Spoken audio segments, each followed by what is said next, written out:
I first contacted Médecins Sans Frontières in April to ask if it would be possible to have a talk.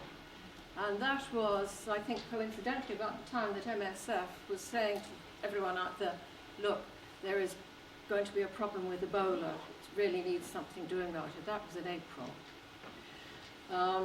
In the intervening 6 months, the situation has altered dramatically. And the Ebola virus, which I think many people felt was a virus in a country far away of which we knew very little, has now got a startlingly, dramatically outlined profile, as has Médecins Sans Frontières, who is intimately associated with the treatment of Ebola. But MSF is not just Ebola. It deals with all sorts of other conflict zones, other medical emergencies. And so it gives me great pleasure to ask Jane Ann to talk to us about MSF, its formation, the work it does in these high-profile places, but also the work it does in situations that have now fallen out of public consciousness. Jane Ann. I'll start by talking in the microphone, but maybe if everyone can hear me, I might actually... Can you hear me if I speak like this? Yeah. Okay. Yeah. If you can't hear me, just put up your hand and I'll go back to the microphone. So I just want to start by thanking Pip for organising this evening. We're a very small office in Ireland, so it actually does make a huge difference when individuals take on the ownership of organising an event such as this, where we can just come along and really engage with people who are interested in hearing about MSF. So I just really want to thank Pip especially for inviting me here this evening. Just by way of introduction, my name is Jane Ann. I'm the director of Médecins Sans Frontières here in Ireland. I've been working with MSF for about 7 years now. Originally started as an accountant in corporate banking before moving into MSF. And it was there that I started in more HR, finance coordination roles before moving on to project coordination roles within MSF. So I worked in the field for a number of years in Darfur and in Sri Lanka after the war, in Kyrgyzstan following the ethnic violence there in 2010, and also in Central African Republic, before coming back to Dublin and take up this role. And since then I've also done numerous field visits, such as to Ethiopia with the South Sudanese refugees a number of weeks ago, and last year I was in Iraq and Jordan with Syrian refugees, and previously in South Sudan as well. So I'll try and give a little bit of an indication when I'm talking about MSF, of my own experience in working in the field. I know some of you may support MSF already, some may have never heard of us before, and others potentially may be interested in working with us. So I'll try and keep it a little bit broad, and then there will be lots of time. I'll speak maybe for about 20 or 30 minutes, and there'll be lots of time afterwards to ask questions and to engage in a bit of a discussion if there's any particular topics you'd like to discuss further. So MSF, what are we? I suppose it was born nearly 43 years ago now, by a group of doctors and journalists in France. Essentially what happened was that a couple of French doctors were working in Biafra during the crisis there in the late 60s with the Red Cross, and they felt that although they were there and they're medically treating the consequences of that crisis, which was a huge famine, this was a man-made disaster, and nobody was really speaking out about the real reason why people were starving. And there was a huge level of frustration when they got back to France and said, okay, it's not enough just to treat people and to treat their symptoms, but we also need to speak out on their behalf, and we also need to let the world know what's really happening. And essentially from that's where MSF was born. We have a dual mandate where it's about medical action, but it's also about témoignage, which is another word for bearing witness to those that we are there to help. So we're an international humanitarian aid organisation, and at the moment we're working in about 65 countries around the world.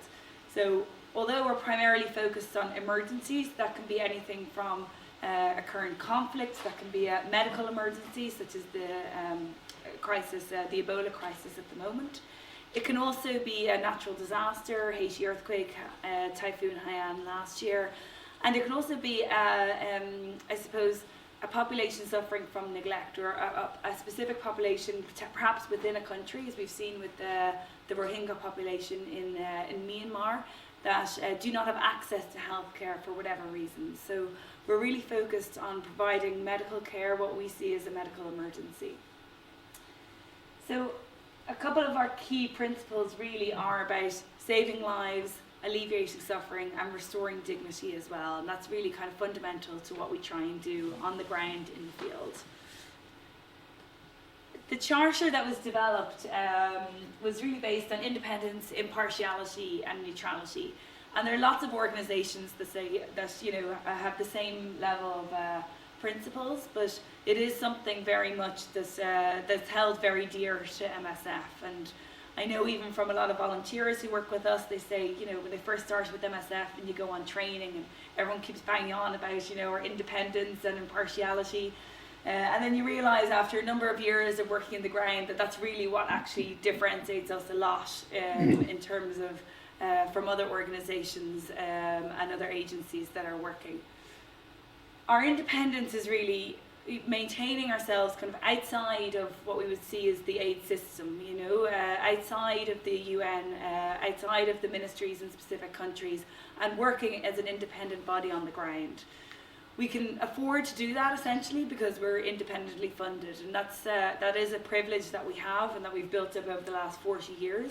But what that really means is that we only accept a limited amount of institutional funding, and that stems very closely into our acceptance. So if you can see, for example, we're currently working throughout Afghanistan and Pakistan, and one of our biggest strengths in terms of acceptance of working within these communities is the fact that we are independently funded, is the fact that we can say we don't take funding from the US government, or we're not here because the UK government want us to implement this program. We're here because we can see there is a medical need, and we want to address the population that is suffering.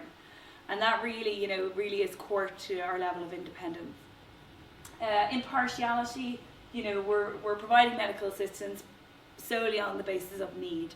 I was discussing just earlier when we were having dinner that there is always, you know, when you're working in a highly politicized conflict where you might only just be treating, where you might only identify one, I suppose, one area or one population as needing medical assistance, we have to ensure that we are a one-hand neutral, that we're not taking sides, but at the same time sticking to our mandate of being impartial and not, you know, setting up programs for the sake of it, in the sense of it really has to be driven by medical need and what we're seeing on the ground.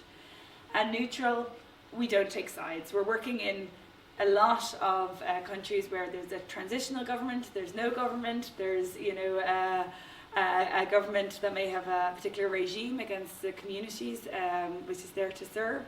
And, you know, it's not our business to start getting into who's right, who's wrong. If we see something happening on the ground, we will speak out about the medical consequences that is happening, the impact that is happening, and what our patients themselves are telling us is what's happening. So we don't like to draw to our own conclusions. It's very much based on the testimonies that we collect from our patients. It's very much based on the data that we collect in our hospitals and what we actually can see is happening on the ground, and use that really to kind of push a lot of our advocacy efforts. So back in 1999, MSF was awarded the Nobel Peace Prize, and this was an opportunity that was used by James Orbinski when he was collecting the prize, a doctor who was collecting it on behalf of MSF, you know, to really kind of push the international humanitarian community into really, you know, engaging in what they need to do within certain conflicts. And in fact, at that time with the AIDS epidemic, it was very much targeted at specific governments to step up in their responsibilities and their duties. And this basically sums up a lot of what MSF is about. You know, we know that we know that by speaking out that we can't necessarily solve all the world's problems, but we can at least make people aware of what the reality is that we're facing on the ground, and, you know, implore that duty onto them that something needs to be done. And that can that's beyond potentially what MSF can do with their own mandate of providing medical assistance, but making people, I suppose, ensure that they themselves